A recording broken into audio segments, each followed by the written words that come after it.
दिया। हेलो। है।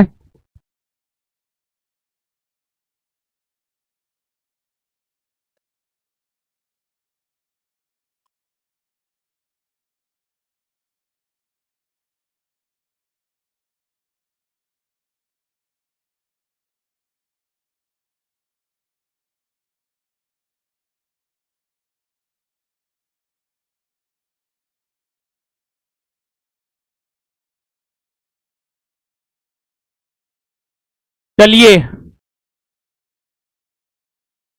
आवाज बढ़ा दो थोड़ा सा।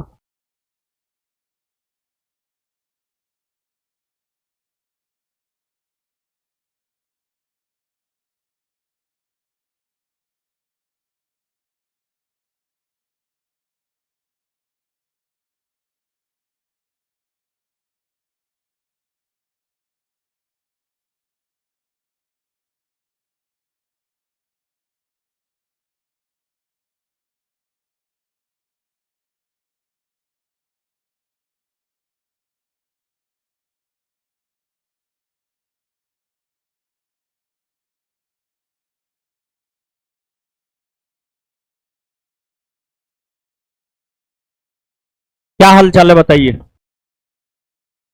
बढ़िया है। पढ़ाई लिखा कैसा चल रहा है? सब बढ़िया चल रहा है। देखिए, थंबनेल पे लिखा हुआ है बिहार दरोगा भर्ती 2025 करंट अफेयर्स।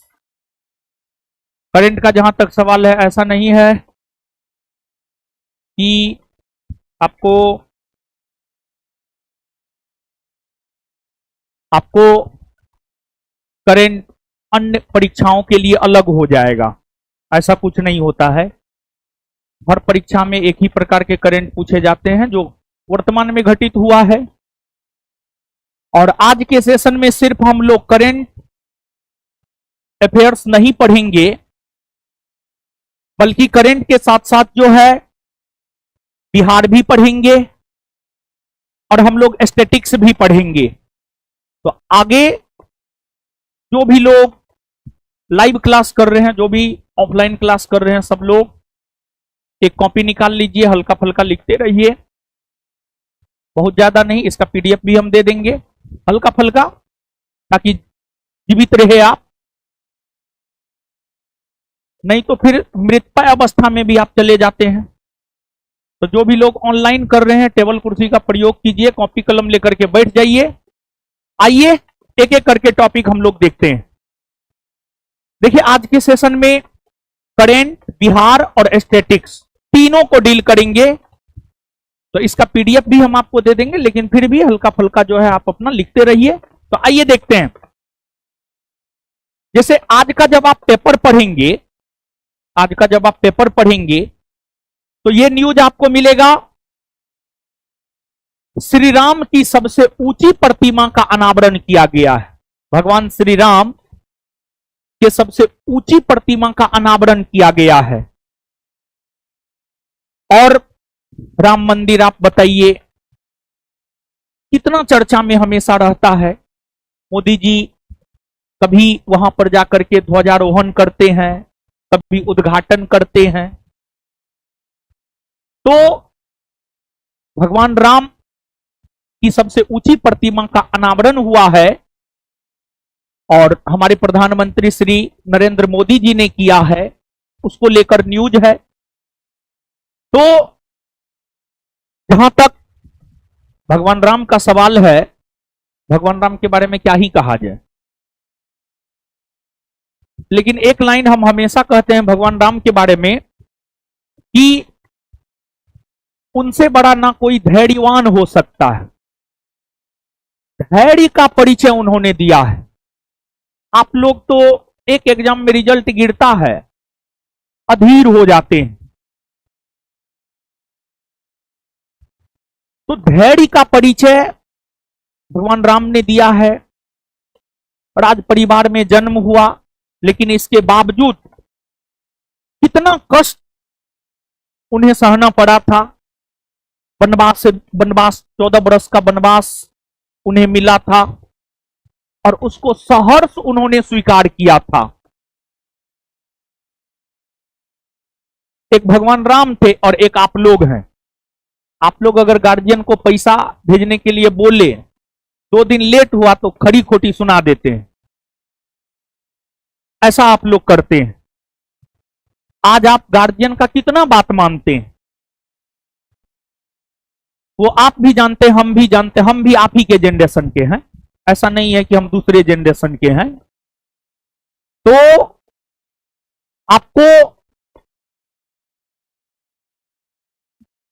आपको भगवान श्री राम की सबसे ऊंची प्रतिमा का अनावरण हुआ है, और इस प्रतिमा की ऊंचाई अगर देखी जाए तो इस प्रतिमा की ऊंचाई है 77 फीट, 77 फीट। इस प्रतिमा की ऊंचाई कितनी है? 77 फीट।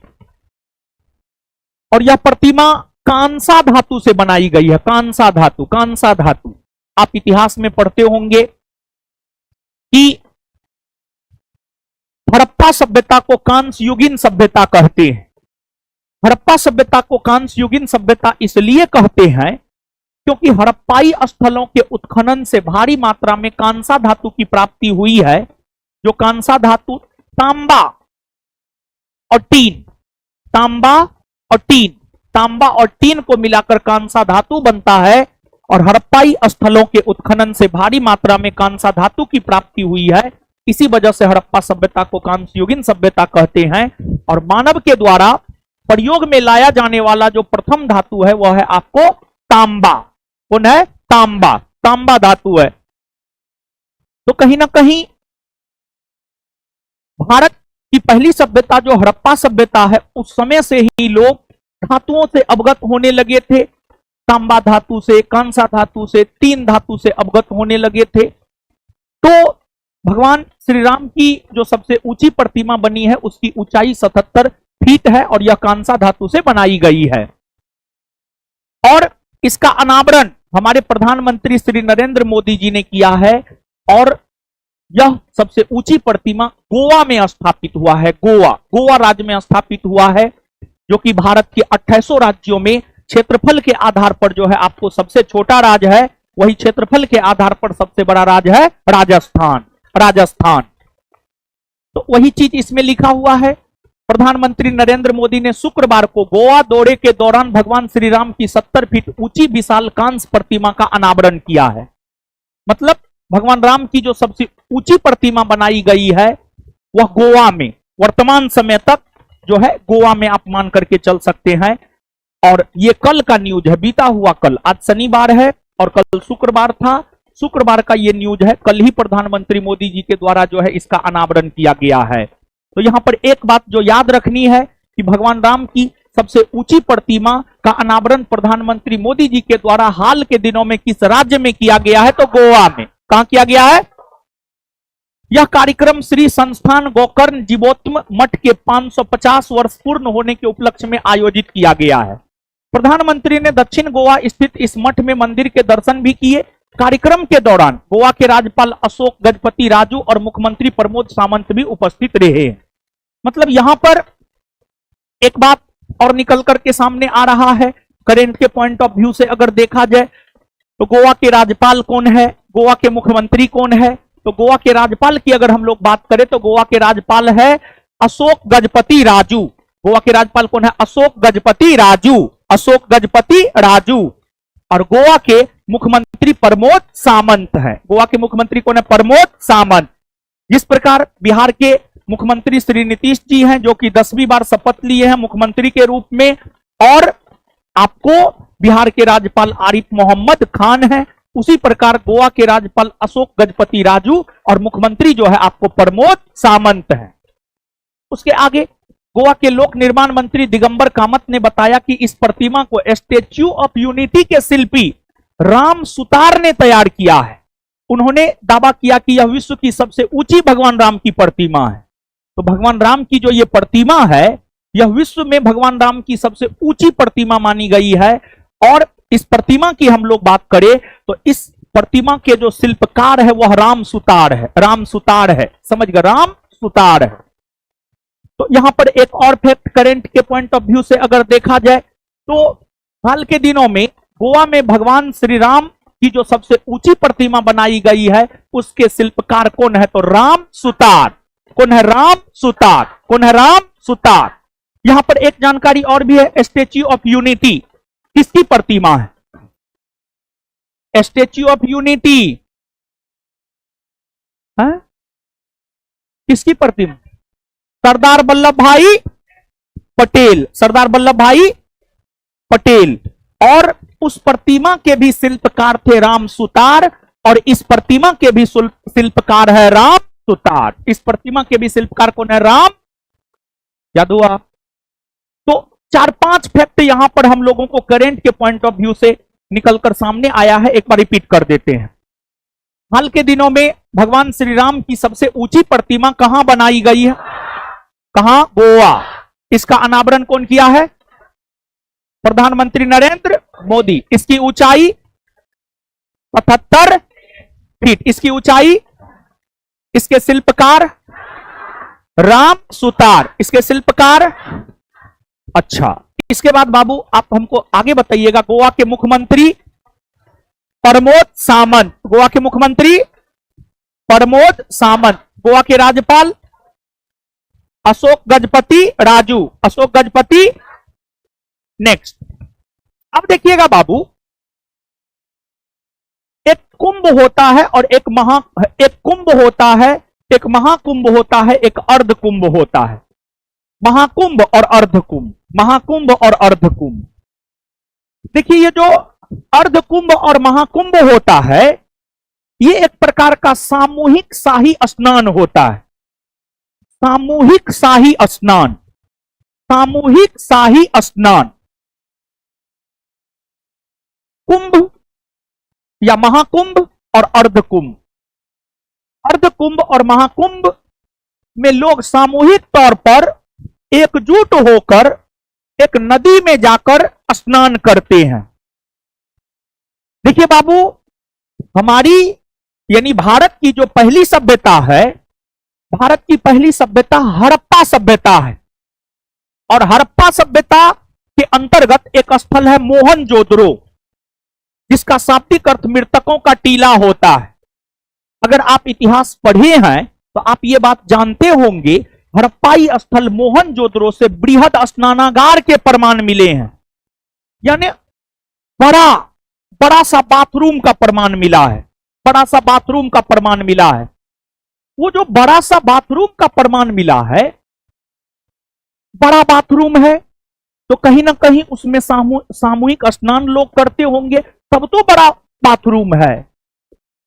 तो हमारी सभ्यता के उदय से ही सामूहिक स्नान की परंपरा रही है, ऐसा हम हड़प्पाई स्थल मोहनजोदड़ो से मिले बृहद स्नानागार के आधार पर बोल सकते हैं।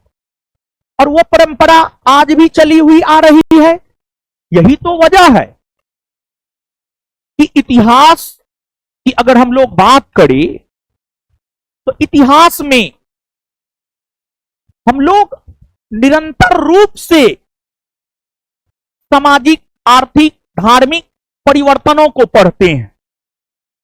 मतलब हड़प्पा काल में क्या हो रहा था, आज उसका कौन सा प्रतिरूप देखने को मिलता है, इस चीज को हम लोग देखते हैं। तो बाबू अगर देखा जाए तो उसी प्रकार से आज के डेट में भारत में महाकुंभ और अर्धकुंभ का आयोजन होता है। अगर हम लोग महाकुंभ की बात करें, तो महाकुंभ का आयोजन प्रत्येक 12 वर्ष के अंतराल पर होता है। महाकुंभ का आयोजन प्रत्येक 12 वर्षों के अंतराल पर होता है। 12 वर्षों के अंतराल पर होता है। और महाकुंभ का आयोजन जो है 4 शहरों में होता है। और जो महाकुंभ का आयोजन 4 शहरों में होता है, हरिद्वार जो कि उत्तराखंड में है, और यह गंगा नदी के तट पर है। और हरिद्वार के समीप से ही गंगा नदी पर्वतीय भाग से मैदानी भाग में प्रवेश करती है। दूसरा आपको प्रयागराज ये उत्तर प्रदेश में है। और प्रयागराज में गंगा यमुना का संगम होता है। गंगा और यमुना का संगम होता है, जिसको हम लोग इलाहाबाद पहले कहते थे। फिर तीसरा अगर देखा जाए तो तीसरा नासिक जो कि महाराष्ट्र में है।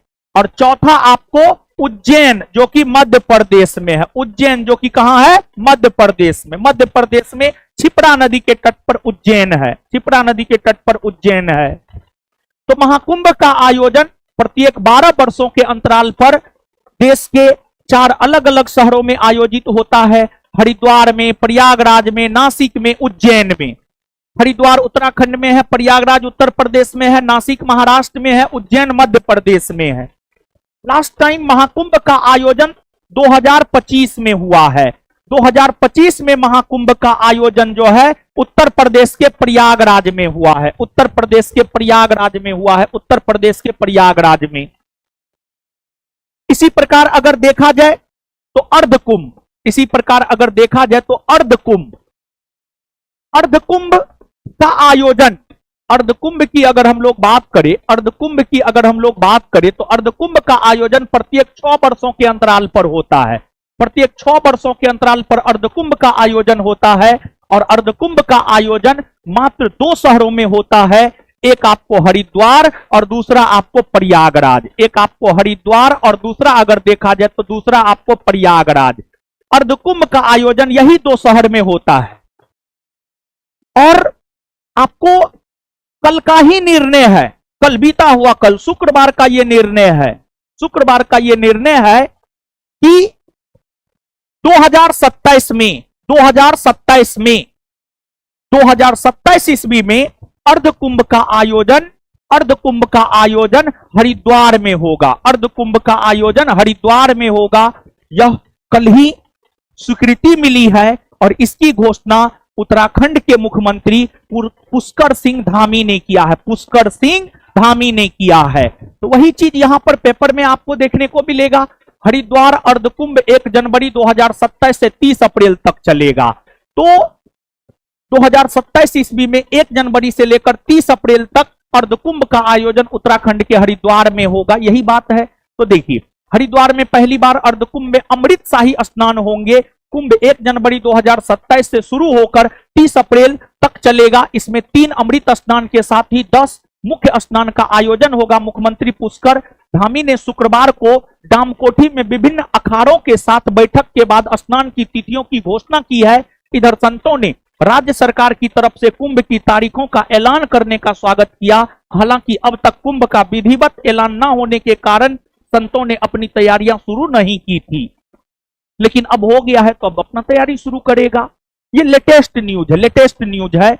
और बिहार दरोगा एग्जाम हो एकदम जैसे 7, हम बार बार आपको बोलते हैं 7 सितंबर को एग्जाम हुआ है, 7 सितंबर 2025 को, तो 20-21 अगस्त 2025 तक के करंट पूछे हैं। तो 18 जनवरी को अगर एग्जाम होना है तो पूरा दिसंबर तक का करंट हमको लगता है करके जाना चाहिए। तो ये नवंबर में घटित हुई घटना ही है, तो इसको तो आपको निश्चित तौर पर करके जाना ही जाना चाहिए। तो अब आप हमको बताइएगा बाबू, यहां पर 2027 में अर्धकुंभ का आयोजन कहां होगा, कहां होगा? हरिद्वार में ना। इसके बाद आगे बताइए, वर्तमान में उत्तराखंड के मुख्यमंत्री कौन है? पुष्कर सिंह धामी। कौन है? कौन है? अर्धकुंभ का आयोजन प्रत्येक कितने वर्षों के अंतराल, कितने वर्षों के अंतराल? और अर्धकुंभ का आयोजन किस 2 शहर में होता है? हरिद्वार। और अर्धकुंभ का आयोजन किस 2 शहर में होता है? हरिद्वार। और महाकुंभ का आयोजन प्रत्येक कितना वर्ष के अंतराल, कितना वर्ष के अंतराल पर? और महाकुंभ का आयोजन 2025 में कहां हुआ है? प्रयागराज में। कहां हुआ है? अच्छा, महाकुंभ का आयोजन कितने शहरों में होता, कितने शहरों में? जो 4 शहरों में होता है वो कौन कौन है? हरिद्वार, प्रयागराज, नासिक और हरिद्वार, प्रयागराज, नासिक और। क्लियर है ये बात? अब इसके बाद खेल की घटना को भी एक देख लेते हैं। आज के पेपर में खेल से संबंधित बहुत सारी चीजें हैं, लेकिन एग्जाम के पॉइंट ऑफ व्यू से एकमात्र चीज याद रखना है, पुर्तगाल बना फीफा अंडर 17 विश्व चैंपियन।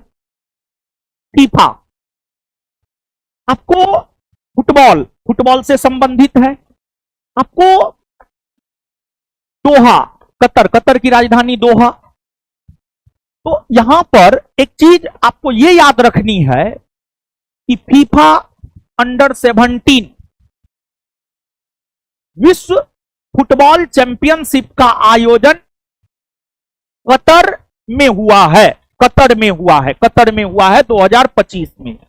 फीफा अंडर 17 फुटबॉल विश्व कप का आयोजन 2025 में कतर में हुआ है।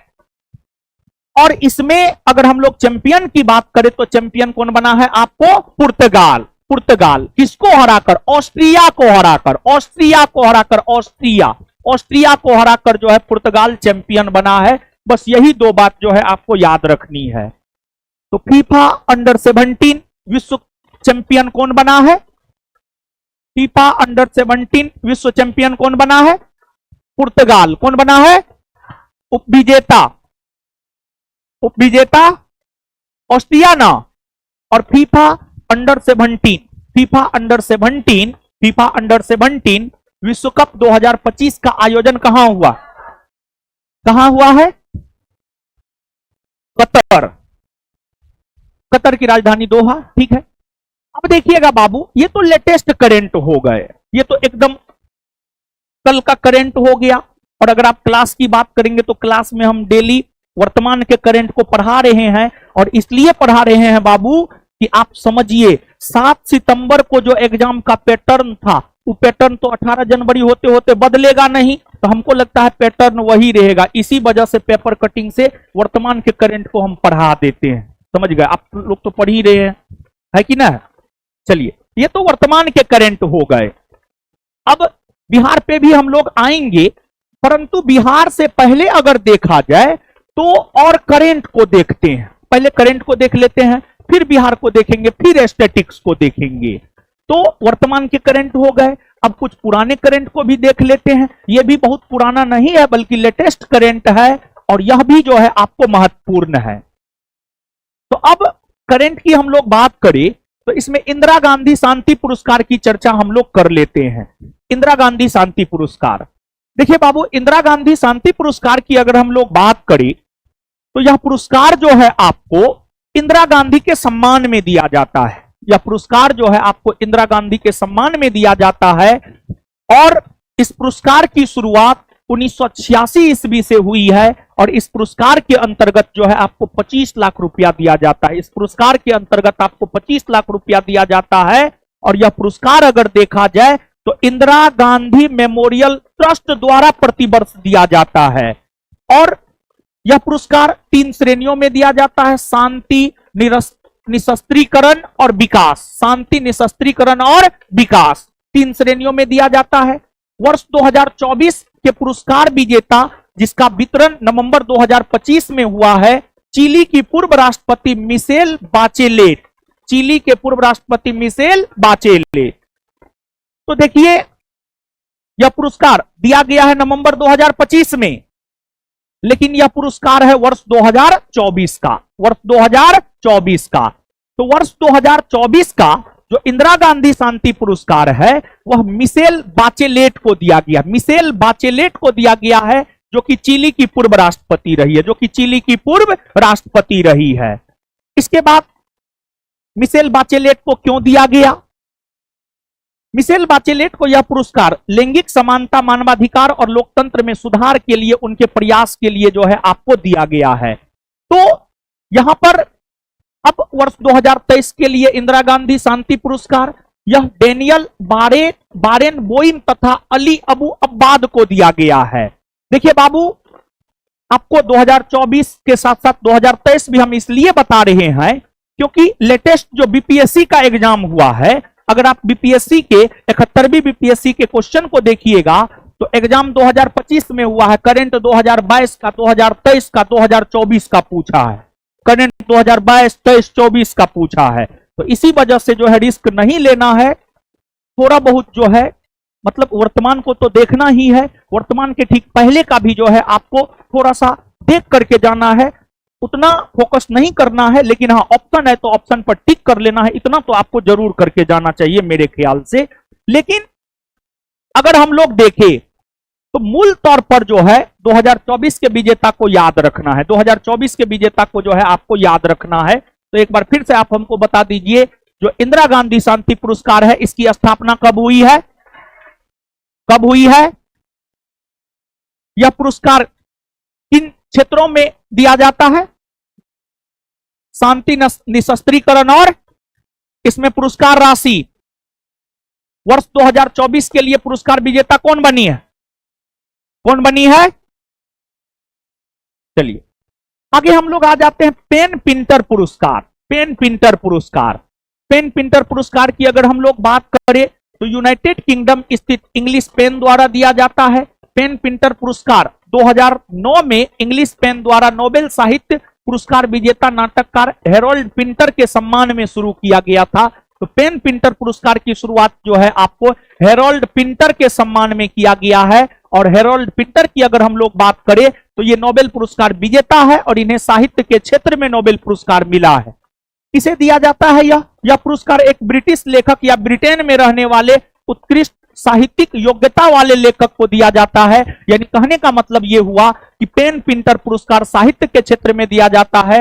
विशेष तौर पर उन साहित्यकारों को दिया जाता है जो ब्रिटेन में रहते हैं और ब्रिटेन में रहते हुए उत्कृष्ट साहित्य की रचना करते हैं।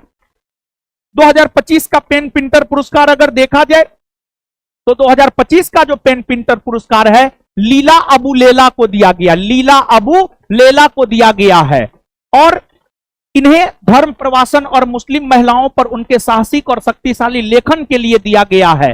नोट, वर्ष 2024 का पेन पिंटर पुरस्कार भारतीय लेखिका अरुंधति राय को प्रदान किया गया है। तो यहां पर 2024-2025 आपको दोनों याद रखना है क्योंकि किसी भारतीय महिला को मिला है। तो अरुंधति राय यह पुरस्कार पाने वाली पहली भारतीय बनी है। अरुंधति राय की अगर हम लोग बात करें तो पेन पिंटर पुरस्कार पाने वाली जो है आपको पहली भारतीय बनी है। तो यहां पर बहुत ज्यादा कुछ नहीं, मात्र 2-3 बात आपको याद रखनी है। एक बात आपको यह याद रखनी है कि पेन पिंटर पुरस्कार साहित्य के क्षेत्र में दिया जाता है। पेन पिंटर पुरस्कार साहित्य के क्षेत्र में दिया जाता है। दूसरी बात यह कि पेन पिंटर पुरस्कार 2025 का विजेता बनी है लीला अबू लेला और 2024 में यह पुरस्कार मिला है अरुंधति राय को और अरुंधति राय यह पुरस्कार पाने वाली पहली भारतीय बनी है। बस यही 3 बात याद रखना है। तो बताइए आप हमको पेन पिंटर पुरस्कार किस क्षेत्र में दिया जाए? किस क्षेत्र में? साहित्य के क्षेत्र में दिया जाता है। 2025 का यह पुरस्कार किसे मिला? 2025 का यह पुरस्कार किसे मिला? 2024 का? 2024 का? चलिए आगे है पेन ट्रांसलेट पुरस्कार। पेन ट्रांसलेट पुरस्कार किसी भी भाषा से अंग्रेजी में अनुवाद किए गए पुस्तकों के लिए दिया जाता है। यानी किसी भी भाषा में लिखा हुआ पुस्तक है, मतलब जर्मन में लिखा हुआ है, फारसी में लिखा हुआ है, अरबी में लिखा हुआ है या किसी भी अन्य भाषा में लिखा हुआ है, उसका अंग्रेजी में अनुवाद किया जाता है। और अगर वो साहित्य उत्कृष्ट साहित्य में आता है तो उस साहित्य को जो है पेन ट्रांसलेट पुरस्कार जो है आपको दिया जाता है। इस पुरस्कार की शुरुआत जो है आपको 1963 ईस्वी से हुई है और यह दिया जाता है यूनाइटेड किंगडम स्थित इंग्लिश पेन संस्थान और साल्ट प्रकाशन के सहयोग से दिया जाता है। इसमें पुरस्कार राशि है $3000। $3000। पेन ट्रांसलेट पुरस्कार 2025 की अगर हम लोग बात करें तो पेन ट्रांसलेट पुरस्कार 2025 की विजेता बनी है गीतांजलि श्री, भारतीय लेखिका है और इन्हें यह पुरस्कार उनकी पुस्तक वंस एलिफेंट्स लिव्ड हियर के लिए दिया गया है और इसका अनुवादक है आपको Daisy Rockwell. Daisy Rockwell, Daisy Rockwell के द्वारा जो है इस पुस्तक का अनुवाद किया गया है। गीतांजलि श्री को वर्ष 2022 में उनकी पुस्तक रेत समाधि के लिए जो है आपको अंतर्राष्ट्रीय बुकर पुरस्कार भी दिया जा चुका है। अंतर्राष्ट्रीय बुकर पुरस्कार भी दिया जा चुका है। तो यह भी जो है आपको महत्वपूर्ण है। तो अगर बाबू हम लोग देखें तो यहां पर जो याद रखने वाली बात है वो 2-3 बात है। एक तो पहली बात यह है कि पेन ट्रांसलेट पुरस्कार 2025 की विजेता बनी है गीतांजलि श्री। पेन ट्रांसलेट पुरस्कार 2025 की विजेता कौन बनी है? पेन ट्रांसलेट पुरस्कार 2025 की विजेता कौन बनी है? कौन बनी है? पेन ट्रांसलेट पुरस्कार 2025 की विजेता कौन बनी है? गीतांजलि श्री बनी है। और गीतांजलि श्री को उनकी किस पुस्तक के लिए पेन ट्रांसलेट पुरस्कार मिला? Once elephants lived here. Once elephants lived here. Geetanjali Shree को 2025 का पेन ट्रांसलेट पुरस्कार किस पुस्तक के लिए मिला है और इसका अंग्रेजी में अनुवाद कौन किया है? अंग्रेजी में अनुवाद कौन किया है? अच्छा, टॉम्ब ऑफ सेंड किसकी रचना है? Geetanjali Shree. Tomb of sand यानी रेत समाधि किसकी रचना है? किसकी रचना है? और गीतांजलि श्री को उनकी रचना रेत समाधि के लिए अंतरराष्ट्रीय बुकर पुरस्कार कब मिला है? कब मिला है? 2022। ये करेंट हुआ। अब करेंट के बाद हम लोग बिहार को पढ़ लेते हैं। करेंट के बाद हम लोग बिहार को पढ़ लेते हैं। बिहार के बाद हम लोग एस्थेटिक्स को पढ़ लेंगे। करेंट के बाद बिहार, बिहार के बाद एस्थेटिक्स को पढ़ लेंगे और उसके बाद हम लोग कुछ क्वेश्चन भी करेंगे। कुछ क्वेश्चन भी करेंगे। और आप सब लोग जानते हैं इससे पहले YouTube पे 2 क्लास करेंट का हुआ है, उसमें जो भी ऑब्जेक्टिव करवाए हैं या जब भी जो भी क्लास में भी ऑब्जेक्टिव करवाते हैं तो ऑब्जेक्टिव एकदम मतलब जो हीटेड हो सकता है, जो हॉट हो सकता है, कहने का मतलब यह है कि जिसके आने की संभावना है वही ऑब्जेक्टिव में रहता है। तो अभी हम लोग इन टॉपिकों को करने के बाद जो है ऑब्जेक्टिव भी करेंगे। 25 के आसपास जो है हम लोग ऑब्जेक्टिव भी करेंगे, मतलब एक प्रकार से आपका प्रैक्टिस भी हो जाएगा। तो करंट हो गया है। अब हम लोग बिहार पढ़ते हैं। अब बिहार के बाद जो है हम लोग एस्थेटिक्स पढ़ेंगे। बिहार पढ़ते हैं और बिहार के बाद हम लोग एस्थेटिक्स पढ़ेंगे। देखिए बाबू, बिहार विधानसभा चुनाव 2025, बिहार विधानसभा चुनाव 2025 की अगर हम लोग बात करें तो बिहार विधानसभा चुनाव 2025 हम लोग पढ़ चुके हैं। पिछले सैटरडे को जो करंट अफेयर्स का क्लास हम आपको YouTube पर लिए थे उसमें हम बिहार विधानसभा चुनाव 2025 पढ़ाए थे।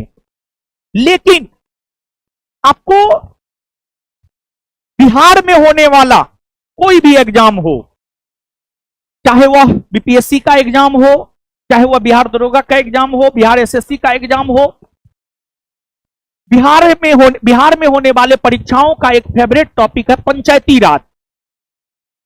तो यहां पर बिहार में पंचायती राज के विषय में हम लोग जानेंगे। बिहार में पंचायती राज के विषय में हम लोग जानेंगे और थोड़ा बहुत जो है हम लोग जो बिहार विधानसभा चुनाव पढ़ चुके हैं उससे भी संबंधित हल्का फल्का जानकारी जो है इसमें है। लेकिन मूल तौर पर जो है बिहार में पंचायती राज को लेकर जो है हम लोग पढ़ेंगे, क्योंकि आगामी बिहार एसएससी एग्जाम हो या बिहार दरोगा एग्जाम हो, उन एग्जामों में यहां से प्रश्न आने की पूरी संभावना है। आप सब लोग जानते हैं कि हाल के दिनों में 18वीं बिहार विधानसभा के लिए चुनाव संपन्न हुए हैं। उस चुनाव को लेकर घोषणा चुनाव आयोग ने 6 अक्टूबर 2025 को किया था और फिर आपको आदर्श आचार संहिता 6 अक्टूबर 2025 से ही लागू हो गए। और चुनाव आयोग के अनुसार अगर देखा जाए तो चुनाव आयोग के अनुसार जो है बिहार में चुनाव 2 चरण में हुए। पहला चरण का मतदान 6 नवंबर 2025 और दूसरा चरण का 11 नवंबर 2025 और मतगणना 14 नवंबर 2025 को हुई। 14 नवंबर 2025 को मतगणना हुई और उस मतगणना में एनडीए गठबंधन को प्रचंड बहुमत मिला। एनडीए गठबंधन को प्रचंड बहुमत मिला और 243 बिहार विधानसभा सीट में से 202 सीट पर एनडीए को जीत मिली। 202 सीट पर एनडीए को जीत मिली। एनडीए यानी national democratic alliance. National democratic alliance Hindi में राष्ट्रीय जनतांत्रिक गठबंधन। यह एक ऐसा गठबंधन है जिसमें बीजेपी और उसके सहयोगी पार्टियां हैं। बीजेपी और उसकी सहयोगी पार्टियों को मिलाकर जो गठबंधन बनता है उसी को हम लोग एनडीए गठबंधन कहते हैं। और एनडीए गठबंधन को प्रचंड बहुमत 18वीं बिहार विधानसभा चुनाव में मिला। 243 में से जो है 202 सीट मिला और सरकार का गठन हुआ और बिहार के मुख्यमंत्री के तौर पर 10वीं बार शपथ श्री नीतीश कुमार जी ने जो है आपको लिया है। और किस मंत्री को कौन सा विभाग मिला है यह सब बात भी हम आपको बता चुके हैं। और इस बार जो बिहार में विधानसभा के चुनाव हुए हैं, इस बार जो बिहार में विधानसभा के चुनाव हुए हैं, बिहार में विधानसभा चुनाव से पहले एसआईआर हुआ है। अब एसआईआर हुआ है special intensive revision. Special intensive revision SIR शब्द जो है काफी चर्चा में रहा है। तो हो सकता है आपका बिहार दरोगा कभी कभी फुल फॉर्म भी पूछा है, तो हो सकता है फुल फॉर्म पूछ दे तो इस फुल फॉर्म को याद रखिएगा। अब जो एसआईआर हुआ है, स्पेशल इंटेंसिव रिवीजन हुआ है, एसआईआर क्यों किया गया? देखिए बाबू, आपको मतदाता सूची में जो भी गड़बड़ियां थी, जैसे मतदाता सूची में गड़बड़ी क्या हो सकता है, एक व्यक्ति का नाम 2 बार हो सकता है, 3 बार हो सकता है, या फिर कुछ गलत मतदाता हो सकते हैं। तो मतदाता सूची में जो तमाम प्रकार की खामियां थी, उन खामियों को दूर करने को लेकर ही एसआईआर किया गया। यानी मतदाता सूची में जो किसी मतदाता का 2 बार नाम है, 3 बार नाम है, कोई बिहार का मतदाता है ही नहीं, बिहार के मतदाता सूची में उसका नाम है। तो इस प्रकार की खामियों को दूर करने के लिए ही जो है आपको एसआईआर किया गया। और एसआईआर के बाद बने मतदाता सूची के आधार पर बिहार में पहली बार विधानसभा चुनाव हाल के दिनों में जो संपन्न हुआ है, उस एसआईआर के ऊपर विपक्षी पार्टियों के द्वारा तमाम प्रकार के आरोप लगाए गए हैं। तो वो आरोप प्रत्यारोप का दौर जो है आपको चलता रहता है। लेकिन जो एसआईआर हुआ है, एसआईआर की शुरुआत हुई है 24 जून 2025 से और यह समाप्त हुआ है 30 सितंबर 2025 को। यानी बिहार में जो एसआईआर करवाया जाना प्रारंभ हुआ 24 जून 2025 को और एसआईआर कंप्लीट हो गया 30 सितंबर 2025 को। एसआईआर के बाद बिहार में कुल मतदाता लगभग 7 करोड़ 42 लाख, प्राप्त सूची से हटाए गए कुल मतदाता लगभग 65 लाख और पलायन हुआ है आपको 36 लाख। मृत मतदाता 22 लाख, एक से अधिक स्थान पर पंजीकृत मतदाता 7 लाख। 7 लाख नोट। एसआईआर अभ्यास भारतीय संविधान के अनुच्छेद 326 और निर्वाचन आयोग के आदर्श वाक्य कोई भी पात्र मतदाता छूटने ना पाए और कोई भी अपात्र व्यक्ति मतदाता सूची में शामिल ना हो के अनुरूप किया गया है। यानी अगर कोई योग्य है मतदान करने के, उनका नाम शामिल हो, और अगर कोई अयोग्य है तो उनको बाहर कर दिया जाए। भारतीय संविधान की अगर हम लोग बात करें तो निर्वाचन आयोग का आदर्श वाक्य यही है कि कोई भी पात्र मतदाता छूट ना पाए और कोई भी अपात्र व्यक्ति मतदाता सूची में शामिल ना हो। इसी को प्रासंगिक बनाने के लिए, इसी को लागू करने के लिए, हाँ ये अच्छी चीज है, इसी को लागू करने के लिए जो है एसआईआर किया गया है। और अब जो है देश के अलग अलग राज्यों में, पश्चिम बंगाल में, तमिलनाडु में तथा देश के अन्य राज्यों में जो है एसआईआर की प्रक्रिया जो है आपको चल रही है। और ऐसा होना भी चाहिए, लेकिन निष्पक्ष होना चाहिए। निष्पक्ष रूप से जो है एसआईआर की प्रक्रिया चलनी चाहिए। अगर निष्पक्ष रूप से एसआईआर की प्रक्रिया चलती है तो ये बहुत अच्छी चीज है। लेकिन अगर आपको इसमें पक्षपात किया जाता है तो फिर ये सही नहीं है। बिहार राज्य चुनाव आयोग, देखिए बाबू, आपको बिहार राज्य चुनाव आयोग के राज्य निर्वाचन आयोग की हम लोग बात करें तो श्री विनोद सिंह गुंजियाल है। देखिए आपको एक चुनाव आयोग है, भारतीय संविधान में एक अनुच्छेद है, अनुच्छेद 324। अनुच्छेद 324 की अगर हम लोग बात करें तो जो भारतीय संविधान का अनुच्छेद 324 है, भारतीय संविधान का अनुच्छेद 324 कहता है भारत का एक निर्वाचन आयोग होगा। और भारत का जो निर्वाचन आयोग होता है वह राष्ट्रपति, उपराष्ट्रपति, लोकसभा, राज्यसभा, विधानसभा, विधान परिषद के लिए चुनाव करवाता है। भारत के जो निर्वाचन आयोग होते हैं जिसकी चर्चा अनुच्छेद 324 में है, वो राष्ट्रपति, उपराष्ट्रपति, लोकसभा, राज्यसभा, विधानसभा, विधान परिषद के लिए चुनाव करवाता है। लेकिन स्थानीय स्वशासन के अंतर्गत जो पंचायती राज और नगर निगम आता है, पंचायती राज और नगर निगम के लिए चुनाव भारत का निर्वाचन आयोग नहीं करवाता है, बल्कि स्थानीय निकाय के अंतर्गत पंचायती राज और नगर निगम के लिए चुनाव करवाता है राज्य निर्वाचन आयोग। और आप भारतीय संविधान के अनुच्छेद 243 के, आप भारतीय संविधान के अनुच्छेद 243 के, आप भारतीय संविधान के अनुच्छेद 243 के को पढ़ते हैं तो अनुच्छेद 243 के यह कहता है कि एक राज्य निर्वाचन आयोग होगा और राज्य निर्वाचन आयोग में एक मुख्य निर्वाचन आयुक्त होते हैं। और राज्य निर्वाचन आयोग के जो मुख्य निर्वाचन आयुक्त होते हैं उनकी नियुक्ति जो है आपको राज्यपाल के द्वारा किया जाता है। और अनुच्छेद 243 के जो राज्य निर्वाचन आयोग का प्रावधान करता है, वही राज्य निर्वाचन आयोग पंचायती राज और नगर पालिका के लिए चुनाव करवाता है। वही राज्य निर्वाचन आयोग पंचायती राज और नगर पालिका के लिए काम करवाता है, पंचायती राज और नगर पालिका के लिए काम करवाता है। अब ये जो पंचायती राज है और नगर निगम है, ये स्थानीय निकाय, स्थानीय स्वशासन के अंतर्गत आने वाला दो बॉडी है। स्थानीय स्वशासन, local self government, local self government के अंतर्गत आने वाला एक पंचायती राज है, दूसरा आपको नगर निगम है या नगर पालिका है।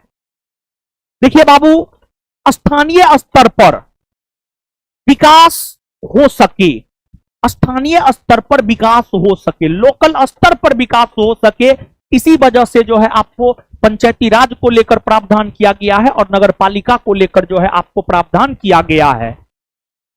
तो अब यहां पर अगर हम लोग देखें पंचायती राज व्यवस्था, पंचायती राज भारत में ग्रामीण क्षेत्रों के लिए स्थानीय स्वशासन की एक प्रणाली है। उद्देश्य ग्रामीण क्षेत्रों में आर्थिक और सामाजिक विकास योजनाओं को तैयार करना और उन्हें लागू करना। देखिए बाबू, अब एक चीज हम आपको बता दे रहे हैं कि भारत की अभी भी लगभग 70% आबादी गांव में निवास करती है। और जब भारत की लगभग 70% आबादी गांव में निवास करती है, अगर गांव का विकास नहीं होगा, ग्रामीण क्षेत्र का विकास नहीं होगा, तो भारत का सर्वांगीण विकास संभव नहीं है। भारत का सर्वांगीण विकास तब संभव है जब गांव का भी विकास हो, जब गांव का भी विकास हो। तो बाबू, अगर देखा जाए तो ग्रामीण क्षेत्रों के विकास को लेकर पंचायती राज की व्यवस्था की गई है और आपको पंचायती राज को सशक्त बनाने के लिए बलवंत राय मेहता समिति, अशोक मेहता समिति, जीवी.के. रॉय समिति, एल.एम. सिंघवी समिति, थुंगन समिति, गॉडगिल समिति, ये तमाम ऐसी समितियां हैं जिसका गठन इसलिए किया गया ताकि पंचायती राज व्यवस्था को बेहतर बनाया जा सके। और इन समितियों ने तमाम प्रकार की सिफारिश की और उन सिफारिशों को लागू भी किया गया। लेकिन इन समितियों में एक एल.एम. सिंघवी समिति हुआ जिसने यह सिफारिश किया था कि पंचायती राज संस्थाओं को संवैधानिक दर्जा दिया जाना चाहिए। और फिर पंचायती राज संस्थाओं को 73वां संविधान संशोधन के तहत संवैधानिक दर्जा दिया गया। और जब पंचायती राज संस्थाओं को संवैधानिक दर्जा दिया गया तो फिर आपको फिर ग्रामीण क्षेत्र में विकास की रफ्तार जो है आपको तेज हो गई, विकास की रफ्तार तेज हो गई।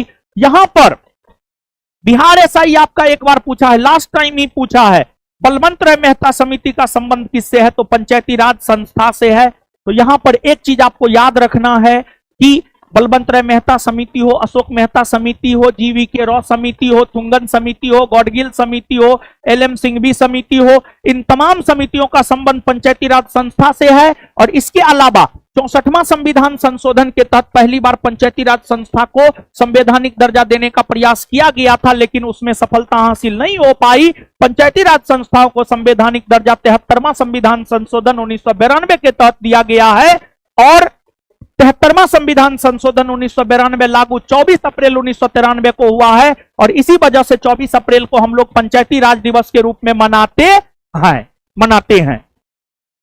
तो अब आपको यहां पर पंचायती राज व्यवस्था की शुरुआत अगर हम लोग देखें तो पंचायती राज का उद्घाटन सर्वप्रथम 2 अक्टूबर 1959 को राजस्थान के नागौर में हुआ था।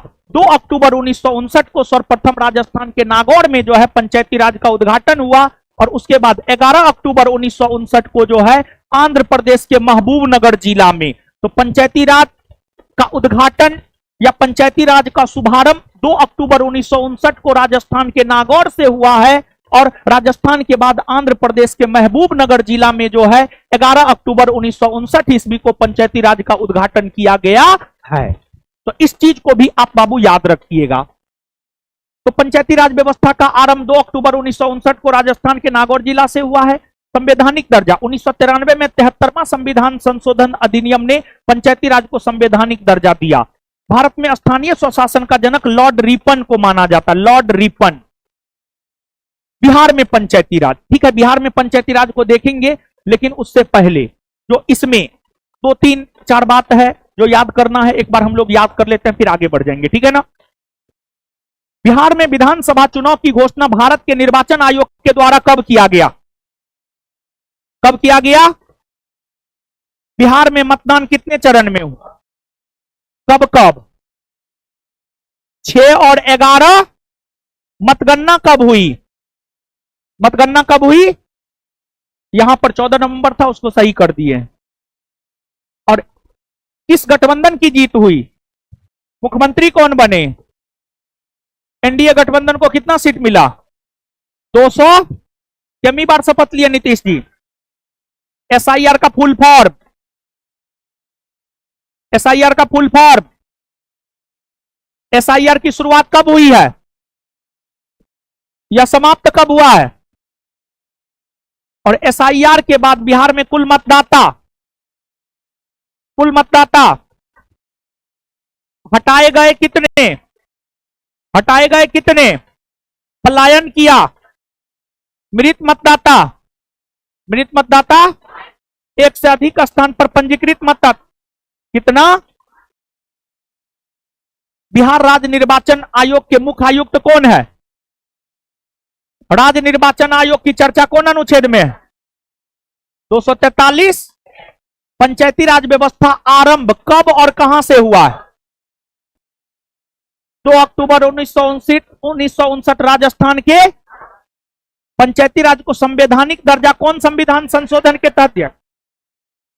कौन संविधान संशोधन? भारत में स्थानीय स्वशासन का जनक किसे कहा जाता है? किसे कहा जाता है? चलिए, इसके बाद देखिएगा, सामान्य तौर पर भारत के अधिकतर राज्यों में जो पंचायती राज व्यवस्था लागू किया गया है वो 3 स्तरों पर लागू किया गया है। सामान्य स्तर पर भारत के अधिकतर राज्यों में जो पंचायती राज व्यवस्था लागू किया गया है वो 3 स्तरों पर, एक ग्राम स्तर पर, एक प्रखंड स्तर पर और एक जिला स्तर पर। ग्राम स्तर पर ग्राम पंचायत, प्रखंड स्तर पर पंचायत समिति और जिला स्तर पर जिला परिषद। तो बिहार में त्रिस्तरीय पंचायती राज व्यवस्था लागू है। ग्राम स्तर पर ग्राम पंचायत, प्रखंड स्तर पर पंचायत समिति और जिला स्तर पर जिला परिषद। तो वही चीज है, बिहार में पंचायती राज या स्थानीय स्वशासन देश की आजादी के साथ ही प्रारंभ हुई है। बिहार पंचायती राज अधिनियम 1947 पारित किया गया जो वर्ष 1949 से प्रभावी हुआ। बिहार पंचायती राज अधिनियम 1993 के माध्यम से राज्य में पंचायती राज व्यवस्था को अधिक प्रभावी बनाया गया। बिहार पंचायती राज अधिनियम 2006 में महिलाओं के लिए संपूर्ण सीटों में से 50% सीट के आरक्षण का प्रावधान किया गया। देखिए बाबू, ध्यान दीजिएगा, आपको नीतीश जी पहली बार मुख्यमंत्री के रूप में शपथ लिए थे मार्च 2000 ईस्वी में, 3 मार्च 2000 ईस्वी को, लेकिन 7 दिन तक ही रह पाए थे। फिर नीतीश जी मुख्यमंत्री के तौर पर दूसरी बार शपथ लिए थे 2005 में। नीतीश जी 2005 से लेकर अभी तक मुख्यमंत्री बने हुए हैं।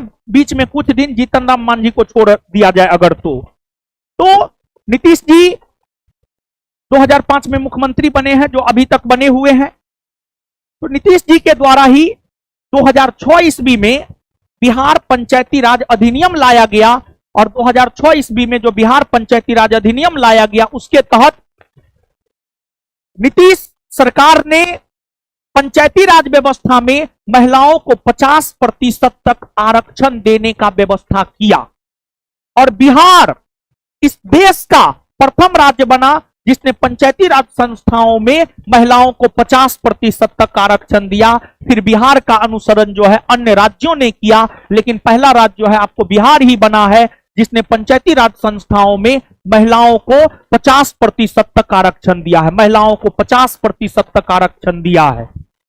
और आपको जो हमारा संविधान है, हमारा संविधान पंचायती राज संस्थाओं में महिलाओं को कम से कम 1/3 आरक्षण का प्रावधान करता है, लेकिन संविधान राज्य विधानमंडल को यह अधिकार देता है कि वो अगर चाहे तो महिलाओं के आरक्षण की सीमा को बढ़ा सकता है, और नीतीश जी ने उसी का प्रयोग करते हुए महिलाओं के आरक्षण की सीमा को 1/3 से बढ़ाकर 1/2 भाग तक कर दिया, यानी 33% से बढ़ाकर 50% तक कर दिया, 33% से बढ़ाकर 50% तक कर दिया।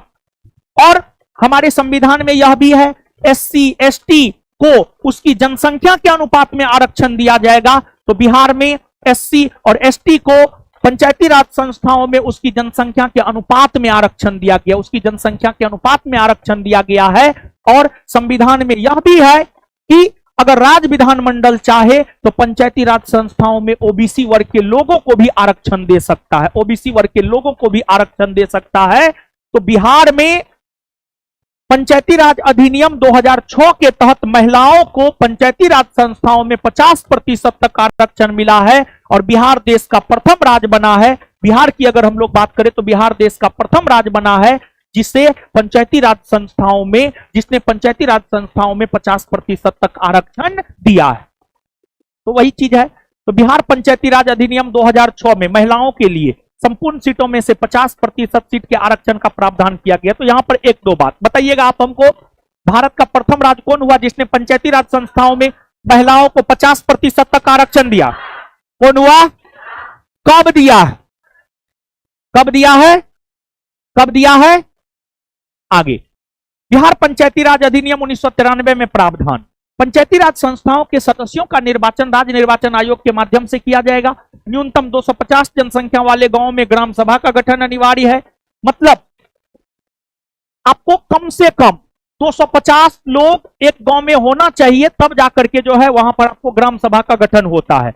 राज्य में त्रिस्तरीय पंचायती राज व्यवस्था, हमने आपको बताया, ग्राम स्तर पर ग्राम पंचायत, प्रखंड स्तर पर पंचायत समिति और जिला स्तर पर जिला परिषद। ग्राम स्तर पर विवादों के समाधान हेतु ग्राम कचहरी के गठन का प्रावधान था। आगे ग्राम सभा, यह लोकतांत्रिक विकेंद्रीकरण एवं पंचायती राज व्यवस्था का सबसे निचला स्तर है। यह बात आप जरूर याद रखिएगा, बहुत महत्वपूर्ण है। तो लोकतांत्रिक विकेंद्रीकरण एवं पंचायती राज व्यवस्था का सबसे निचला स्तर कौन है? सबसे निचला स्तर। बिहार में 1 वर्ष में ग्राम सभा की 4 बैठक बुलाए जाने का प्रावधान है। तो बिहार में 1 वर्ष में ग्राम सभा की कितनी बैठक बुलाई जाती? कितनी बैठक? कितनी बैठक? बिहार में ग्राम पंचायत की कुल संख्या 8058 है। ग्राम पंचायत की कुल संख्या, गठन, बिहार में 7000 जनसंख्या पर ग्राम पंचायत के गठन का प्रावधान किया गया है। ग्राम पंचायत का सर्वोच्च पदाधिकारी मुखिया या प्रधान होता है। प्रति 500 जनसंख्या पर एक पंचायत सदस्य के निर्वाचन का प्रावधान है। तो यहां पर 2-3 बात। एक बात यह कि ग्राम पंचायत की कुल संख्या बिहार में कितनी है? कितनी है? और कितना जनसंख्या पर एक ग्राम पंचायत का गठन होता? कितना जनसंख्या पर? ग्राम पंचायत का सर्वोच्च पदाधिकारी कौन है? अब बिहार में पंचायत समिति की कुल संख्या 533 है, कुछ स्रोत में 534 भी देखने को मिलता है। निर्वाचन, 5000 जनसंख्या पर एक पंचायत समिति सदस्य होता है। पंचायत समिति की बैठक 2 माह में कम से कम 1 बार अवश्य होनी चाहिए। 2 माह में पंचायत समिति की बैठक कम से कम 1 बार अवश्य होनी चाहिए। समझ गए ना? तो बिहार में पंचायत समिति की कुल संख्या कितनी? कितना जनसंख्या पर एक पंचायत समिति सदस्य निर्वाचित होता? कितना पर? पंचायत समिति की बैठक 2 माह में कम से कम कितनी बार होनी? कितनी बार? आगे जिला परिषद कुल कितना है? 38। और निर्वाचन 50,000 जनसंख्या पर एक जिला परिषद सदस्य को नियुक्त किया जाता है। एक प्रकार से जिला परिषद में एक अध्यक्ष एवं एक उपाध्यक्ष होता है। प्रत्येक 3 माह पर बैठक अनिवार्य है। तो एक जिला परिषद का जो गठन होता है 50,000 की जनसंख्या पर होता है। तो एक जिला परिषद का गठन कितनी जनसंख्या पर होता है? कितनी जनसंख्या पर? और जिला परिषद की बैठक 3 माह में 1 बार अनिवार्य होता है, यानी 1 साल में कम से कम कितना बार? 4 बार। कितना बार? 4 बार। तो यहां पर जो बात आपको याद रखनी है, एक बात यह, ग्राम पंचायत का गठन कितना जनसंख्या पर होता है, पंचायत समिति का गठन कितना जनसंख्या पर, और जिला परिषद का गठन कितना ये बात याद रखना है आपके लिए। एग्जाम के पॉइंट ऑफ व्यू से यही महत्वपूर्ण है। एक बार फिर से, ग्राम पंचायत का गठन कितना पंचायत समिति का और जिला परिषद का। आगे बिहार पंचायती राज में आरक्षण, महिलाओं के लिए 50% आरक्षण है, अनुसूचित जाति के लिए 16%, अनुसूचित जनजाति 1%, अति पिछड़ा वर्ग के लिए 20%। ये जो आरक्षण की सीमा है इसको आप जरूर याद रखिएगा। आगे पंचायत सदस्य बनने के लिए देखिए बाबू ध्यान दीजिएगा, जैसे कोई भी पद प्राप्त करने के लिए, जैसे राष्ट्रपति बनने के लिए उम्र कम से कम 35 वर्ष, राज्यसभा का सदस्य बनने के लिए 30 वर्ष, लोकसभा का सदस्य बनने के लिए कितना वर्ष, कितना 25 वर्ष, 25 वर्ष। उसी प्रकार बाबू अगर देखा जाए तो पंचायत सदस्य बनने के लिए कम से कम उम्र होना चाहिए 21 वर्ष। भारत का नागरिक हो, लाभ के पद पर ना हो, मानसिक रूप से विक्षिप्त ना हो, तो ये सब तो ठीक है, कोई बात नहीं है। लेकिन यहां पर आपको पंचायत सदस्य बनने के लिए न्यूनतम आयु कितना चाहिए, कितनी चाहिए। इसके बाद ये वाला जो कॉलम है इसको भी आप जरूर याद रखिएगा, जिसको हाईलाइट किया उसको आप जरूर याद रखिएगा। और मेन यही बताने, ये जो है आपको जरूर याद रखना है। अब देखिए जनप्रतिनिधि, मुखिया, मुखिया का चुनाव प्रत्यक्ष रूप से होता है, आम जनता चुनता है, और ये त्यागपत्र देते हैं जिला पंचायती राज पदाधिकारी को। उप मुखिया, इसका चुनाव अप्रत्यक्ष होता है, ये त्यागपत्र देते हैं जिला पंचायती राज पदाधिकारी को। वार्ड सदस्य का चुनाव प्रत्यक्ष होता है, ये त्यागपत्र देते हैं मुखिया को। प्रमुख का चुनाव अप्रत्यक्ष होता है, ये त्यागपत्र देते हैं अनुमंडल दंडाधिकारी को। उप प्रमुख का चुनाव अप्रत्यक्ष होता है, ये त्यागपत्र देते हैं प्रमुख को। पंचायत समिति सदस्य, इनका चुनाव प्रत्यक्ष होता है, ये त्यागपत्र देते हैं जिला दंडाधिकारी को।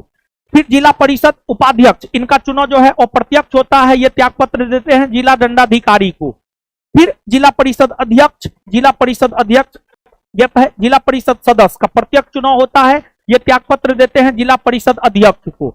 सरपंच का चुनाव प्रत्यक्ष होता है, ये त्यागपत्र देते हैं जिला पंचायती राज पदाधिकारी को। उप सरपंच का चुनाव अप्रत्यक्ष होता है, ये त्यागपत्र देते हैं जिला पंचायती राज पदाधिकारी को। और पंच का चुनाव प्रत्यक्ष होता है, ये त्यागपत्र देते हैं सरपंच को। तो यहां पर दो चीज है कि किसका चुनाव किस तरीका से होता है और कौन किसे त्यागपत्र देता है, समझ गए ना। तो आप हमको बताइएगा, इसमें त्यागपत्र वाला ज्यादा महत्वपूर्ण है। तो मुखिया अपना त्यागपत्र किसे देता है, किसे देता है, उप मुखिया किसे देता है, वार्ड सदस्य, प्रमुख, उप प्रमुख, उप प्रमुख, पंचायत समिति सदस्य, जिला परिषद उपाध्यक्ष, जिला परिषद सदस्य, जिला परिषद अध्यक्ष को, जिला परिषद अध्यक्ष को। और फिर सरपंच किसे देता है, उप सरपंच किसे देता है, पंच किसे देता है। इसके बाद आगे है आपको बिहार में नगरीय स्वशासन, बिहार में नगरीय स्वशासन, बिहार में नगरीय स्वशासन। देखिए बाबू ध्यान दीजिएगा, आपको शहरी क्षेत्रों में स्थानीय स्तर पर विकास को लेकर, शहरी क्षेत्रों में स्थानीय स्तर पर विकास को लेकर जो है आपको नगरीय स्वशासन की व्यवस्था भी बिहार में की गई है। और जिस प्रकार बिहार में स्थानीय स्वशासन 3 स्तरों वाली है, उसी प्रकार आपको नगरीय स्वशासन भी बिहार में 3 स्तरों वाली है, नगर पंचायत, नगर परिषद और नगर निगम, नगर पंचायत, नगर परिषद और नगर निगम। और आपको नगर पालिका को संवैधानिक दर्जा 74वां संविधान संशोधन 1992 के तहत मिला है, 74वां संविधान संशोधन 1992 के तहत मिला है। और अगर हम लोग नगर पालिका की हम लोग बात करें तो बिहार में नगर निगमों में महिलाओं के लिए 50% आरक्षण का प्रावधान है। फिर आगे है बिहार में नगर पंचायत की संख्या 154, नगर परिषद 89, और फिर आपको नगर निगम कुल 19, नगर निगम कुल कितना है, 19 है। तो इस चीज को भी जो है आपको याद रखना है। अब नगर पंचायत, नगर पंचायत ऐसे क्षेत्र होते हैं जो ग्रामीण से नगरीय क्षेत्र में परिवर्तित हो रहे हैं। मतलब कोई वैसा क्षेत्र जो ग्रामीण से गांव से शहर में बदल रहा है, वहां पर आपको नगर पंचायत होता है। जो छोटे शहर होते हैं वहां पर नगर परिषद होता है, और जो बड़े शहर होते हैं वहां पर नगर निगम होता है, वहां पर नगर निगम होता है, समझ गए ना। तो अब यहां पर जो है आपको 2-3 बात याद रखनी है। एक बात यह याद रखनी है, बिहार में नगर पालिका को संवैधानिक दर्जा कौन संविधान संशोधन के तहत दिया गया है, 74वां संविधान संशोधन। बिहार में नगर पालिका को संवैधानिक दर्जा कौन संविधान संशोधन के, 74वां संविधान संशोधन। और आपको जो है बिहार में नगर पंचायत की कुल संख्या कितनी, कितनी, नगर परिषद और नगर निगम। आगे इसके बाद जो है ये बिहार हो गया, बिहार के बाद जो है अब इसके बाद एस्थेटिक्स हो गया। और एस्थेटिक्स की अगर हम लोग बात करें तो एस्थेटिक्स में जो है जनवरी से लेकर के दिसंबर तक के महत्वपूर्ण दिवस को हम लोग देखेंगे। और आज जो है जनवरी से दिसंबर तक के महत्वपूर्ण दिवस को हम लोग देख लेते हैं, और उसके बाद एक बार और दिवस करवाएंगे जो ये करवा देंगे। मतलब आज जनवरी से दिसंबर पूरा करवा देंगे, लेकिन एक बार फिर से जनवरी से दिसंबर करवाएंगे। जो आज करवाएंगे वो अगले क्लास में नहीं करवाएंगे। मतलब आज कुछ दिवस करवा रहे हैं जनवरी से दिसंबर, फिर अगले क्लास में कुछ दिवस जो है आपको जनवरी से दिसंबर करवाएंगे। तो अब आप आइएगा, यानी ये बिहार हो गया। और इसके बाद जो है अगर देखा जाए तो इसके बाद जो है अब हम लोग स्टैटिक्स देख लेते हैं। और स्टैटिक्स की अगर हम लोग बात करें तो स्टैटिक्स में जो है अब हम लोग एक एक करके दिवस देख लेते हैं, जनवरी से लेकर दिसंबर तक के महत्वपूर्ण दिवस। आइएगा, जनवरी 1 जनवरी डीआरडीओ का स्थापना दिवस है, defence research and development organisation. इसका स्थापना दिवस जो है 1 जनवरी को मनाया जाता है। फिर 9 जनवरी को प्रवासी भारतीय दिवस, आप सब लोग जानते हैं।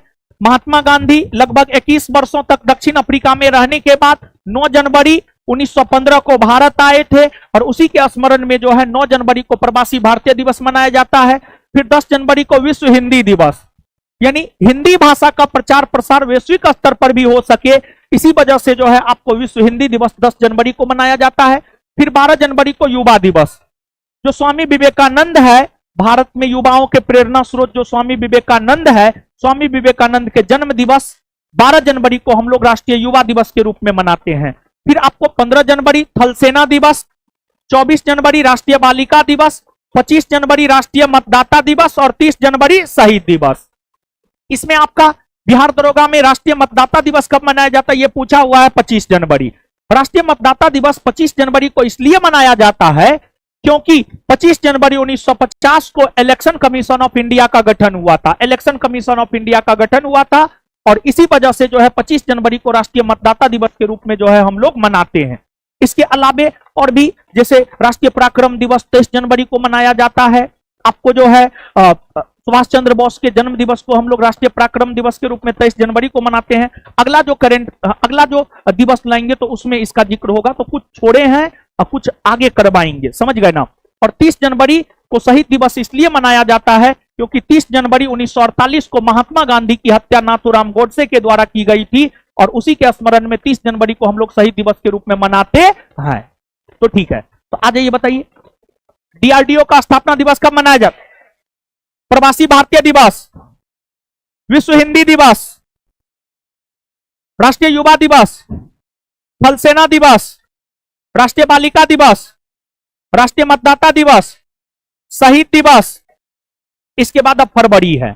फरवरी की अगर हम लोग बात करें तो आपके बिहार दरोगा एग्जाम में विश्व कैंसर दिवस कब मनाया जाता है यह पूछा जा चुका है, समझ गए ना। तो विश्व कैंसर दिवस कब मनाया जाता है? 4 फरवरी। कैंसर के प्रति जागरूकता फैलाने को लेकर, एक बात बाबू आप जानिए, कोई भी जो दिवस मनाया जाता है उसको लेकर जागरूकता फैलाने को लेकर जो है आपको दिवस मनाया जाता है। जैसे विश्व कैंसर दिवस मनाया जाता है, कैंसर को लेकर जागरूकता फैलाने को लेकर विश्व कैंसर दिवस मनाया जाता है। और मानव जीवन में हर चीज का महत्व होता है, एक प्रकार से जागरूकता फैलाने के लिए जो है ये सब दिवस जो है आपको मनाया जाता है। तो विश्व कैंसर दिवस 4 फरवरी, विश्व दाल दिवस 10 फरवरी, राष्ट्रीय महिला दिवस 13 फरवरी, मृदा स्वास्थ्य कार्ड दिवस 19 फरवरी, राष्ट्रीय विज्ञान दिवस 28 फरवरी, राष्ट्रीय विज्ञान दिवस 28 फरवरी। और ये कौन दिवस कब मनाया जाता है याद ही रखना पड़ेगा आपको। विश्व कैंसर दिवस कब मनाया जाता है?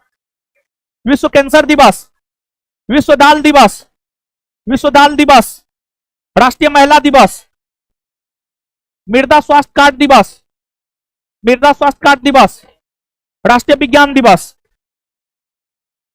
आगे है बाबू आपको मार्च, विश्व वन्य जीव दिवस 3 मार्च, अंतर्राष्ट्रीय महिला दिवस 8 मार्च, अंतर्राष्ट्रीय गणित दिवस 14 मार्च, विश्व उपभोक्ता अधिकार दिवस 15 मार्च, अंतर्राष्ट्रीय प्रसन्नता दिवस 20 मार्च, अंतर्राष्ट्रीय वन दिवस 21 मार्च, विश्व जल दिवस 22 मार्च, बिहार दिवस 22 मार्च, अंतर्राष्ट्रीय रंगमंच दिवस 27 मार्च। तो विश्व वन्य जीव दिवस कब मनाया जाता? विश्व वन्य जीव दिवस, अंतर्राष्ट्रीय महिला दिवस, अंतर्राष्ट्रीय गणित दिवस, अंतर्राष्ट्रीय गणित दिवस, विश्व उपभोक्ता अधिकार दिवस, अंतर्राष्ट्रीय प्रसन्नता दिवस, अंतर्राष्ट्रीय वन दिवस, विश्व जल दिवस, बिहार दिवस, अंतर्राष्ट्रीय रंगमंच दिवस। आप सब लोग जानते हैं बंगाल से अलग होकर बिहार प्रांत का गठन 22 मार्च 1912 को वायसराय लॉर्ड हार्डिंग द्वितीय के समय हुआ है। और बिहार विधिवत रूप से जो है 1 अप्रैल 1912 से अस्तित्व में आया है। गठन हो गया है 22 मार्च 1912 को, लेकिन विधिवत रूप से बिहार जो है एक अलग स्टेट के रूप में अस्तित्व में आया है 1 अप्रैल 1912 को। तो बिहार का विभाजन होकर, बंगाल का विभाजन होकर बिहार का गठन 22 मार्च को हुआ। इसी वजह से हम लोग 22 मार्च को जो है बिहार दिवस के रूप में मनाते हैं। आगे है अप्रैल। हिंदी रंगमंच दिवस 3 अप्रैल को मनाया जाता है। विश्व स्वास्थ्य दिवस 7 अप्रैल को मनाया जाता है। आप सब लोग जानते हैं, एक है विश्व स्वास्थ्य संगठन। विश्व स्वास्थ्य संगठन की स्थापना 7 अप्रैल को हुई है और इसी वजह से जो है आपको विश्व स्वास्थ्य दिवस जो है 7 अप्रैल को मनाया जाता है। राज्य सूचना आयोग का गठन 13 अप्रैल, अंबेडकर जयंती 14 अप्रैल, विश्व पृथ्वी दिवस 22 अप्रैल, राष्ट्रीय पंचायती राज दिवस 24 अप्रैल। राष्ट्रीय पंचायती राज दिवस 24 अप्रैल। तो हिंदी रंगमंच दिवस, विश्व स्वास्थ्य दिवस, राज्य सूचना आयोग दिवस, अंबेडकर जयंती, विश्व पृथ्वी दिवस, राष्ट्रीय पंचायती राज दिवस। अभी तुरंत थोड़ा देर पहले हमने आपको बताया था कि पंचायती राज को संवैधानिक दर्जा जो 73वां संविधान संशोधन के तहत मिला है, 73वां संविधान संशोधन 24 अप्रैल 1993 से लागू हुआ है। इसी वजह से 24 अप्रैल को हम लोग राष्ट्रीय पंचायती राज दिवस के रूप में मनाते हैं। मई, 1 मई को अंतर्राष्ट्रीय मजदूर दिवस, 3 मई को विश्व प्रेस स्वतंत्रता दिवस, 8 मई को विश्व रेड क्रॉस दिवस, 21 मई को अंतर्राष्ट्रीय चाय दिवस, 23 मई को विश्व कछुआ दिवस, 30 मई को हिंदी पत्रकारिता दिवस। तो अंतर्राष्ट्रीय मजदूर दिवस कब मनाया जाए? अंतर्राष्ट्रीय मजदूर दिवस, विश्व प्रेस स्वतंत्रता दिवस, विश्व प्रेस स्वतंत्रता दिवस, विश्व रेड क्रॉस दिवस, विश्व रेड क्रॉस दिवस, अंतर्राष्ट्रीय चाय दिवस, अंतर्राष्ट्रीय चाय दिवस, विश्व कछुआ दिवस, विश्व कछुआ दिवस, हिंदी पत्रकारिता दिवस, हिंदी पत्रकारिता दिवस। आगे है बाबू आपको जून। जून की अगर हम लोग बात करें तो विश्व दूध दिवस 1 जून, विश्व पर्यावरण दिवस 5 जून, बाल श्रम निषेध दिवस 12 जून, विश्व रक्तदाता दिवस 14 जून, विश्व मगरमच्छ दिवस 17 जून, अंतर्राष्ट्रीय योग दिवस 21 जून। तो विश्व दूध दिवस कब मनाया जाए? विश्व दूध दिवस, विश्व पर्यावरण दिवस, विश्व पर्यावरण दिवस, बाल श्रम निषेध दिवस, बाल श्रम निषेध दिवस, विश्व रक्तदाता दिवस, विश्व रक्तदाता दिवस, विश्व मगरमच्छ दिवस, अंतर्राष्ट्रीय योग दिवस, अंतर्राष्ट्रीय योग दिवस। आगे जुलाई, विश्व जनसंख्या दिवस 11 जुलाई, 11 जुलाई, मलाला दिवस 12 जुलाई, अंतर्राष्ट्रीय न्याय दिवस 17 जुलाई, कारगिल विजय दिवस 26 जुलाई। तो विश्व जनसंख्या दिवस, विश्व जनसंख्या दिवस, मलाला दिवस, अंतर्राष्ट्रीय न्याय दिवस, अंतर्राष्ट्रीय न्याय दिवस, कारगिल विजय दिवस। आगे अगस्त, भाला फेंक दिवस 7 अगस्त, भाला फेंक दिवस, अंतर्राष्ट्रीय युवा दिवस 12 अगस्त, विभाजन विभीषिका स्मृति दिवस 14 अगस्त। भारत का विभाजन होकर के 14 अगस्त 1947 को पाकिस्तान बना था।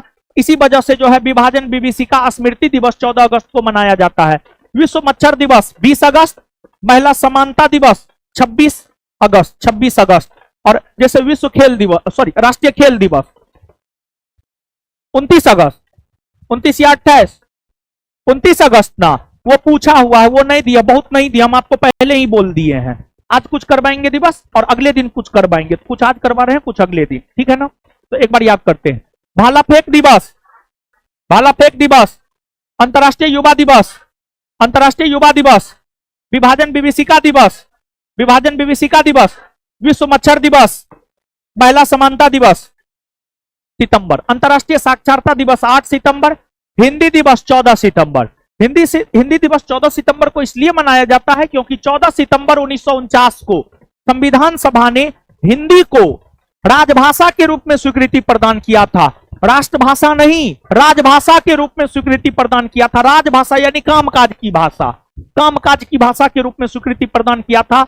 इसी वजह से जो है 14 सितंबर को हिंदी दिवस के रूप में मनाया जाता है। फिर अंतर्राष्ट्रीय शांति दिवस 21 सितंबर, विश्व पर्यावरण स्वास्थ्य दिवस 26 सितंबर, विश्व पर्यटन दिवस 27 सितंबर, विश्व हृदय दिवस 28 सितंबर को मनाया जाता है। तो बताइए, अंतर्राष्ट्रीय साक्षरता दिवस, अंतर्राष्ट्रीय साक्षरता दिवस, हिंदी दिवस, हिंदी दिवस, अंतर्राष्ट्रीय शांति दिवस, अंतर्राष्ट्रीय शांति दिवस, विश्व पर्यावरण स्वास्थ्य दिवस, विश्व पर्यावरण स्वास्थ्य दिवस, विश्व पर्यटन दिवस, विश्व पर्यटन दिवस, विश्व हृदय दिवस।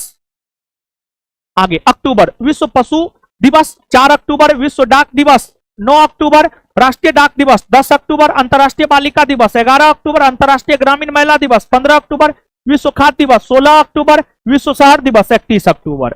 तो विश्व पशु दिवस, विश्व पशु दिवस, विश्व डाक दिवस, विश्व डाक दिवस, राष्ट्रीय डाक दिवस, अंतर्राष्ट्रीय बालिका दिवस, अंतर्राष्ट्रीय बालिका दिवस, अंतर्राष्ट्रीय ग्रामीण महिला दिवस, अंतर्राष्ट्रीय ग्रामीण महिला दिवस, विश्व खाद्य दिवस, विश्व शहर दिवस।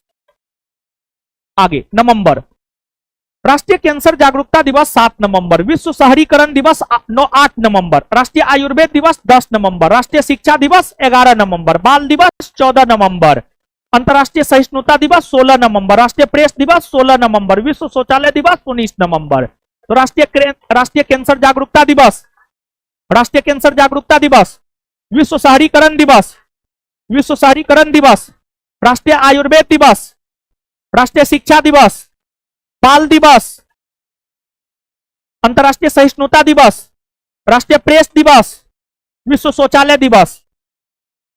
आगे अंतर्राष्ट्रीय पुरुष दिवस, अंतर्राष्ट्रीय पुरुष दिवस, संविधान दिवस, संविधान दिवस। देखिए आप सब लोग जानते हैं जो भारत का संविधान है उसको बनने में 2 वर्ष 11 महीना 18 दिन का समय लगा था और हमारा संविधान 26 नवंबर 1949 को बनकर तैयार हो गया था। तो भारत का संविधान जो 26 नवंबर 1949 को बनकर तैयार हो गया था, इसी वजह से 26 नवंबर को हम लोग प्रत्येक वर्ष संविधान दिवस के रूप में मनाते हैं, संविधान दिवस के रूप में मनाते हैं। इसके बाद आगे है दिसंबर, विश्व एड्स दिवस 1 दिसंबर, एड्स के प्रति लोगों में जागरूकता फैलाने को लेकर विश्व एड्स दिवस 1 दिसंबर को मनाया जाता है। अंतर्राष्ट्रीय दास्ता उन्मूलन दिवस 2 दिसंबर, विश्व मृदा दिवस 5 दिसंबर, यूनिसेफ डे 11 दिसंबर, विजयी दिवस 16 दिसंबर, वीर बाल दिवस 26 दिसंबर। तो बताइए विश्व एड्स दिवस, विश्व एड्स दिवस, अंतर्राष्ट्रीय दास्ता उन्मूलन दिवस, अंतर्राष्ट्रीय दास्ता उन्मूलन दिवस, विश्व मृदा दिवस, विश्व मृदा दिवस, यूनिसेफ डे, यूनिसेफ डे, विजयी दिवस, विजय दिवस, वीर बाल दिवस, वीर बाल दिवस।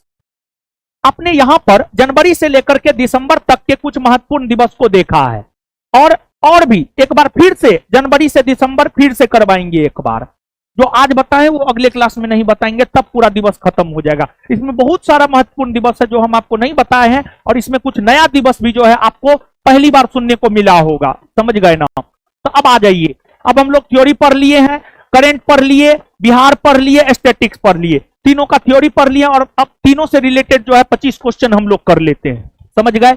और ये क्वेश्चन आप लोग कीजिएगा, देखिए किसको कितना में कितना आता है। सब लोग जोड़ते जाइएगा, एगो सही होगा 1, 2 सही होगा 2, देखिएगा किसको कितना मार्क आया है और लास्ट में आप लोग कमेंट कीजिएगा और आप लोग भी बताइएगा कितना आपको आया है। समझ गए? तो आइए बताइए, पंचायती राज प्रणाली का कौन सा स्तर ग्रामीण स्तर पर कार्य करता है? पहले आप लोग बताइए। ए बी सी डी क्या हो? ए बी सी डी,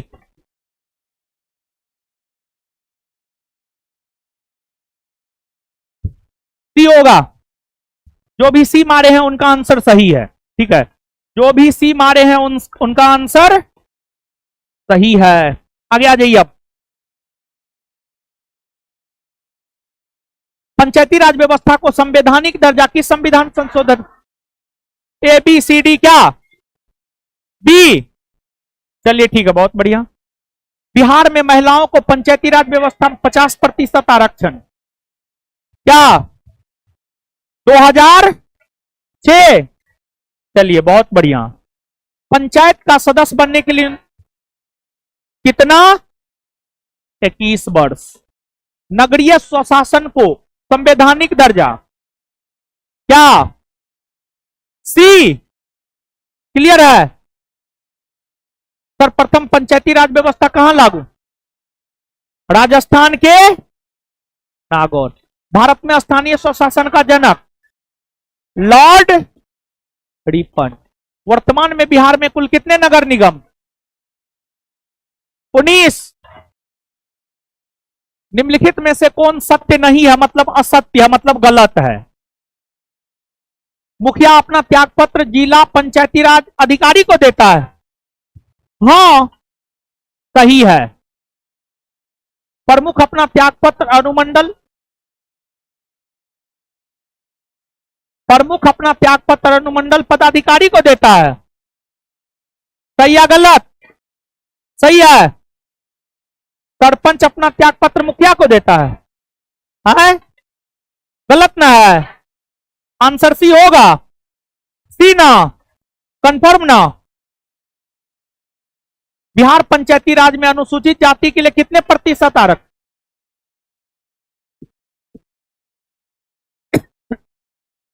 16 ना?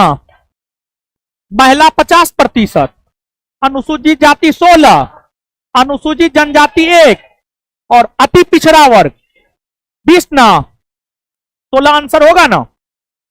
राष्ट्रीय बालिका दिवस कब मनाया जाता? 24 जनवरी ना?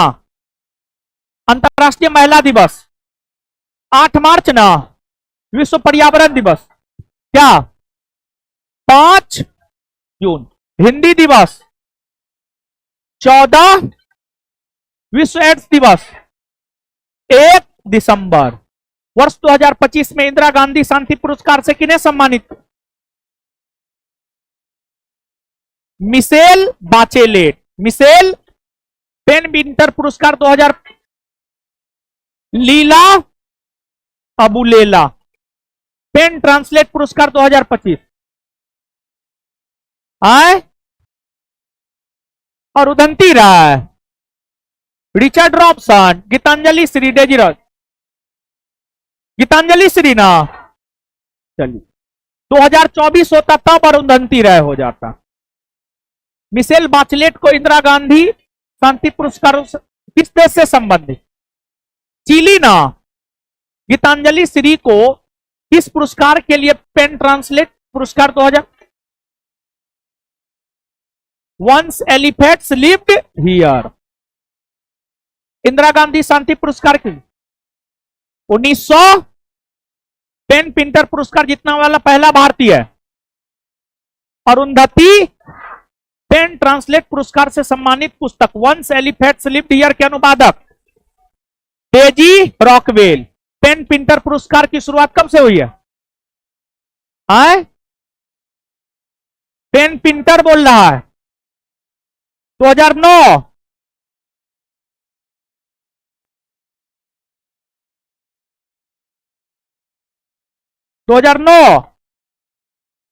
2009 ना? पेन ट्रांसलेट पुरस्कार की शुरुआत 1900। कितने लोग को 25 में 25 आया? चलिए, और सब बढ़िया आए? और सब बढ़िया है? चलिए, इससे आगे मिलते हैं अगले क्लास में। और इसका पीडीएफ संस्थान के टेलीग्राम चैनल पर हम लोग डाल देंगे। संस्थान के टेलीग्राम चैनल पर इसका पूरा का पूरा पीडीएफ डाल देते हैं। पुनः आगे यूट्यूब पर मिलते हैं शनिवार को दोपहर में 12:30 बजे से। और बिहार दरोगा का पीवाईक्यू का सब्जेक्ट वाइज वीडियो अपलोड करेंगे, उसको आप लोग देखिएगा। जो भी बिहार दरोगा का परीक्षा देने जा रहे हैं, पहले इकोनॉमिक्स अपलोड होगा, फिर साइंस अपलोड होगा, फिर हिस्ट्री, पॉलिटी, ज्योग्राफी। ठीक है ना? चलिए, मिलते हैं अगले क्लास में। धन्यवाद सभी लोगों। हाय कॉल कॉल नहीं, कल नहीं होगा, कल नहीं होगा। आलोक सर बोले हैं? नहीं बोले? बोले थे? अच्छा, पता करके हम टेलीग्राम काट दो, अब काटो।